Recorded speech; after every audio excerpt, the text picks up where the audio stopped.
Ya,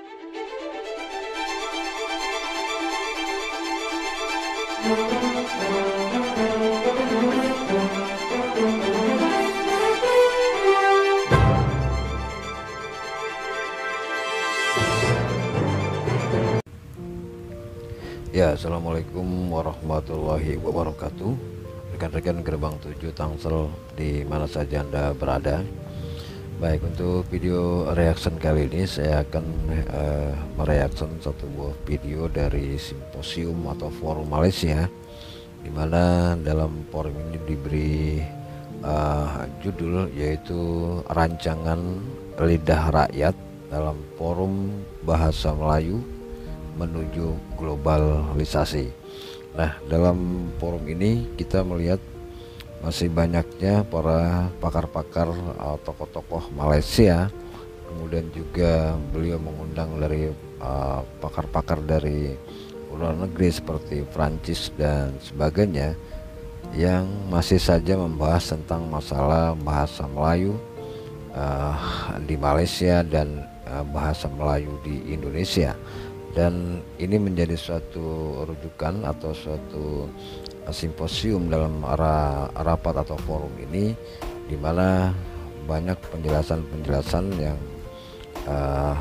dari forum ini. Namun saya akan ambil dua penjelasan saja, yaitu dari Prancis ya, yang pandai berbahasa Melayu, yang kalau kita lihat logatnya bahasanya bahasa Indonesia. Kemudian juga dengan para profesor dari Indonesia.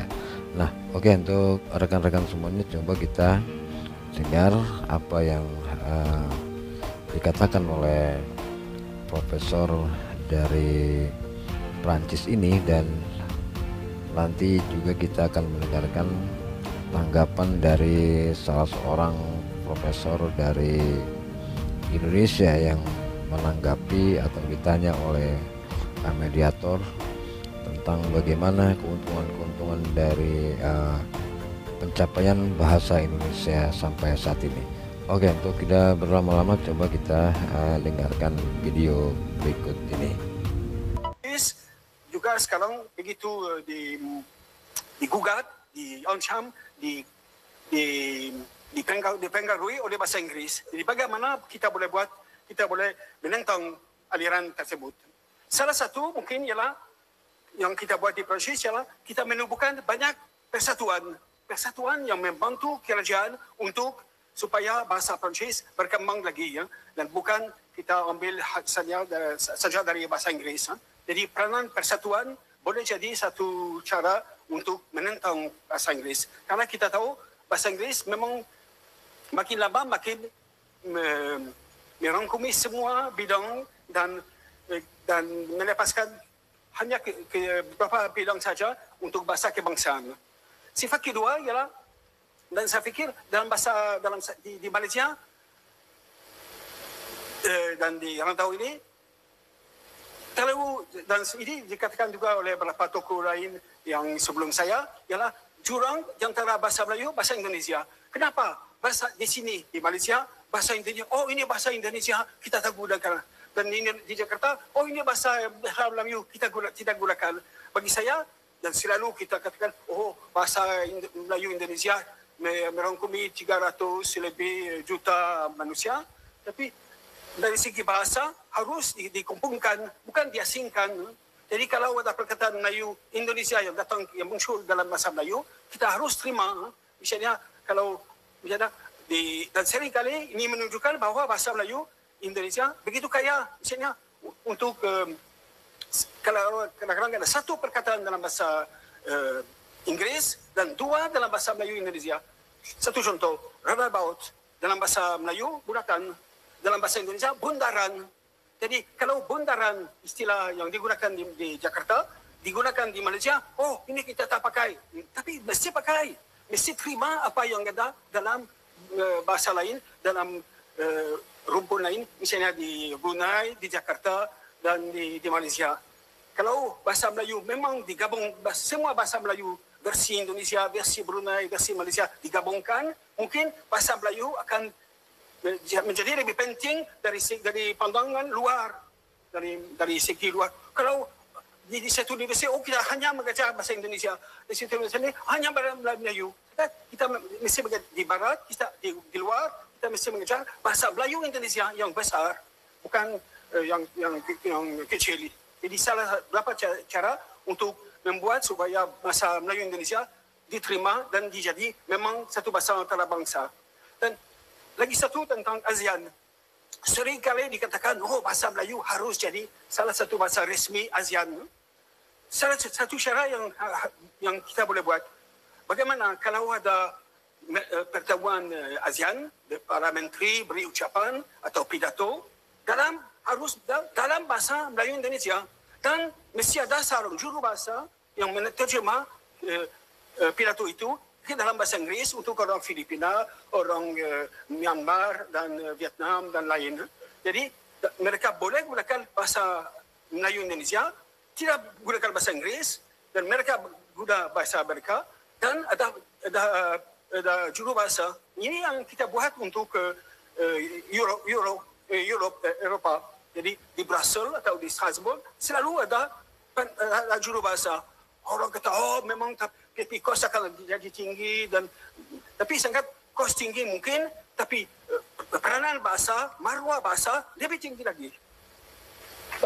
Bagaimana potensi bahasa Melayu ni, bahasa Indonesia menjadi bahasa antara, bukan sekadar diajar di universiti, tetapi digunakan secara lebih meluas dan erti kata sebenar dari bidang perdagangan, bidang apa, pandangan doktor sendiri. Potensi. Ya, potensi memang banyak. Tapi setakat ini ada satu masalah, saya tak tahu kenapa berlaku. Seperti yang kita katakan untuk bahasa Indonesia di Australia, makin lama makin turun jumlah mahasiswa. Sangat di Eropah sama, di Amerika sama. Saya tak tahu apa yang berlaku. Kenapa kepentingan atau minat terhadap bahasa Melayu Indonesia sudah menurun. Mungkin salah satu ialah bahawa bahasa Melayu versi Indonesia versi Melayu belum digabungkan. Kalau semua bahasa digabungkan, satu bahasa, bukan dua bahasa, tapi satu bahasa dengan perbezaan. Seperti untuk bahasa Perancis, ada bahasa Perancis di Quebec, di Kanada, dan bahasa Perancis di Perancis. Tapi kita tidak, ini bahasa Quebec kita terima. Kita ambil saja juga dari Quebec. Dan kadang-kadang ada istilah yang begitu indah. Makanya seringkali sekarang di seluruh dunia orang kata, saya buat selfie. Tapi di Quebec, mereka kata gunakan selfie. Mereka kata autofoto. Autofoto lebih jelas maknanya, dan ini asli dalam bahasa Perancis. Jadi kadang-kadang ada istilah dari bahasa Perancis yang digunakan di Senegal, di Afrika, dan kita juga ambil. Jadi tidak mesti pagar antara bahasa Melayu versi Indonesia atau versi Malaysia, tapi harus terima. Dan kalau semua menjadi satu bahasa yang dengan variasi, mungkin dunia luar akan lebih terharu dan akan melihat, ini satu bahasa besar, tapi hanya 30 juta di Malaysia, atau mereka tak fikir bahasa itu penting. Tapi kalau lebih besar, memang 300 juta lebih, mungkin bahasa itu akan diterima lebih oleh orang ramai dan oleh mahasiswa. Minat akan bertambah. Okey, terima kasih. Ya. Terima kasih, Doktor. Kita lihat pula pengalaman rakan kita dari Indonesia. Ini kita nak tamu kita dulu, ya. Kalau doktor secara umumnya, usaha kalau kita lihat usaha Indonesia dalam mengantarabangsakan bahasa Indonesia ni memang sangat hebatlah. Ya. Apa kesan yang doktor dapat lihat, apa untungnya kepada Indonesia? Ini soalan orang-orang baru nak, orang muda ni. Apa untung untuk Indonesia? Okey, bahasa Indonesia digunakan diajarkan di universiti-universiti di luar negara, banyak pengkaji bahasa Indonesia, tapi dari segi Indonesia sendiri, sehingga Indonesia semakin meningkatkan usaha ini, sebenarnya apa matlamat Indonesia dalam usaha mengantarabangsakan bahasa Indonesia ini? Ya. Ya, apa itu Pak? Baik, pertama, terima kasih Pak Moderator. Pertama, bahwa bahasa Melayu inilah yang menyebabkan Indonesia merdeka. Itu yang pertama. ya, bahasa Melayu diangkat menjadi bahasa nasional Indonesia, diberi nama Bahasa Indonesia tanggal 28 Oktober 1928. Sejak itu terjadilah gerakan bersama orang Indonesia dan dalam waktu hanya 17 tahun Indonesia sudah merdeka. Padahal sebelumnya ratusan tahun Indonesia itu dijajah oleh Belanda. Itu satu.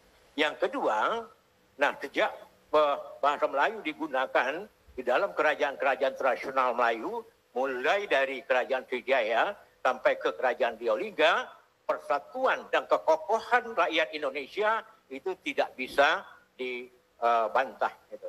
Jadi bahasa Melayu lah yang menyebabkan bangsa Indonesia itu sangat kokoh sampai hari ini. Sebabnya tuan-tuan dan puan-puan, 278 juta orang Indonesia tidak satu pun yang tidak dapat berbahasa Melayu Indonesia.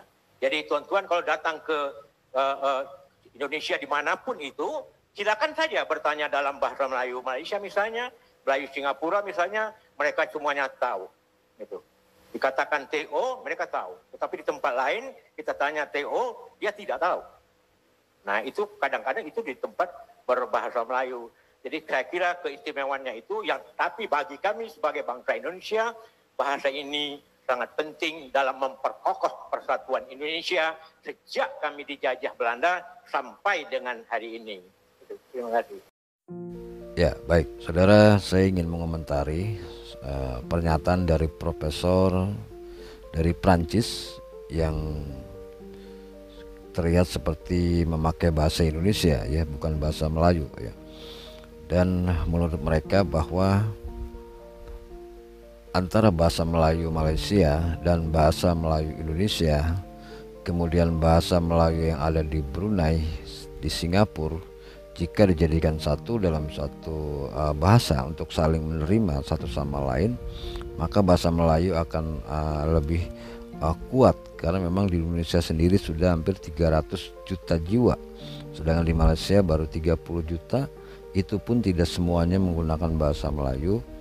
Dan menurut mereka akan lebih kuat, ya. Nah, menurut pendapat kami bahwa memang sebenarnya bahasa Indonesia yang saat ini sudah mendunia memang berasal dari bahasa Melayu. Dan perlu diketahui juga bahwa orang Indonesia sebetulnya sudah menganggap bahasa Melayu itu hanya sebagai bahasa induk. Jadi tidak lagi diangkat bahasa Melayunya karena sudah diganti dengan bahasa Indonesia. Dan bahasa Melayu yang diangkat menjadi bahasa Indonesia ini sudah dilakukan perombakan, penambahan suku kata, kosakata, ya, dari bahasa-bahasa daerah yang ada di Indonesia, dari Jawa, Sumatera, Kalimantan, Sunda, kemudian ditambah dengan kosakata bahasa asing dan juga bahasa Arab yang sedemikian rupa sehingga menjadi satu bahasa yang namanya bahasa Indonesia. Dan kalau Malaysia ingin mengajukan lagi dengan bahasa Melayu, ya tentunya sangat berbeda sekali dengan bahasa Indonesia. Jadi kalau bahasa Melayu lah yang diangkat menjadi bahasa persatuan se-ASEAN, menurut kami ini tidak mengena, ya. Karena memang yang lebih besar adalah bahasa Indonesia yang notabene-nya jauh berbeda dari bahasa Melayu yang digunakan oleh masyarakat di Malaysia. Dan tadi juga profesor mengatakan bahwa perguruan tinggi terutama dari Australia sementara ini minat dari mahasiswa di Australia itu sudah agak menurun dengan bahasa Melayu Indonesia. Menurut mereka bahasa Melayu Indonesia, ya, dan ini harus dijadikan satu antara Malaysia dan Indonesia, baik itu Brunei, untuk lebih meningkatkan lagi mutu minat dari para mahasiswa yang ada di Australia untuk belajar bahasa Melayu. Nah, dalam hal ini kita juga pernah mendengar dari profesor Malaysia yang menyatakan bahwa sudah saatnya untuk beralih kepada bahasa Melayu Malaysia, tidak lagi menggunakan bahasa Indonesia. Nah, sejauh ini pertanyaan kita adalah sejauh mana bahasa Melayu Malaysia ini dipelajari di luar negeri. Sementara menurut pengetahuan saya sangat sedikit sekali, terutama di dalam negeri Malaysia sendiri, bahasa Melayu itu sangat tidak populer ya. Yang malah lebih populer adalah bahasa Indonesia. Jadi bagaimana mungkin bahasa Melayu akan diangkat ke permukaan sementara tidak banyak yang mengerti dan tidak banyak yang tahu, terutama di Indonesia. Kita hampir sama orang Indonesia dalam bahasanya, tetapi kita juga kadang-kadang tidak mengerti apa yang diucapkan oleh orang-orang Melayu Malaysia. Tetapi kalau mereka bernyanyi misalnya, justru mereka malah menggunakan bahasa Indonesia, bukan lagi bahasa Melayu. Nah, ini kan menjadi suatu kebingungan bagi kita tersendiri.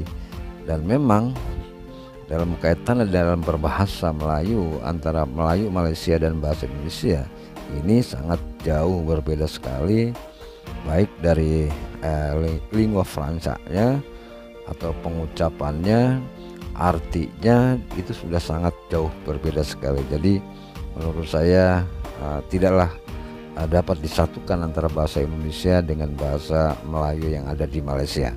Nah, kemudian juga dari profesor yang ada di Indonesia yang tadi juga telah menjelaskan bahwa Indonesia merdeka karena adanya bahasa Melayu yang kemudian diangkat marwahnya jadi bahasa persatuan atau menjadi bahasa kebangsaan Republik Indonesia, yaitu dengan bahasa Indonesia. Kami setuju dengan pernyataan tersebut, tetapi kita harus tahu bahwa kita sudah tidak lagi menggunakan istilah-istilah Melayu di Indonesia. Kita tetap harus mengatakan tidak ada bahasa Melayu Indonesia. Kita harus mengatakan bahwa ini adalah bahasa Indonesia yang berasal dari bahasa Melayu yang sudah dirubah sedemikian rupa, ditambah kosakatanya ya, diambil dari berbagai macam bahasa-bahasa daerah, kemudian bahasa asing dan juga bahasa Arab yang pada akhirnya kita pakai sebagai bahasa Indonesia yang sedemikian rupa. Dan kita perlu juga ketahui bahwa beberapa kali ada perubahan-perubahan dari intonasi pengucapan bahasa Indonesia yang pada akhirnya sampai saat ini menjadi ejaan bahasa Indonesia dalam ejaan yang telah disempurnakan yang kita gunakan sampai saat ini. Jadi jauh berbeda dan sangat berbeda sekali dengan apa yang diucapkan oleh masyarakat Malaysia tentang bahasa Melayu. Nah, menurut saya tidak akan pernah ada titik temunya antara bahasa Indonesia dan bahasa Melayu yang dipakai di Malaysia. Nah, menurut pendapat Anda bagaimana dengan video tadi? Silakan Anda tulis di kolom komentar, dan Anda jangan lupa like dan subscribe channel Gerbang 7 Tangsel ini. Terima kasih, kurang lebihnya saya mohon maaf. Assalamualaikum warahmatullahi wabarakatuh.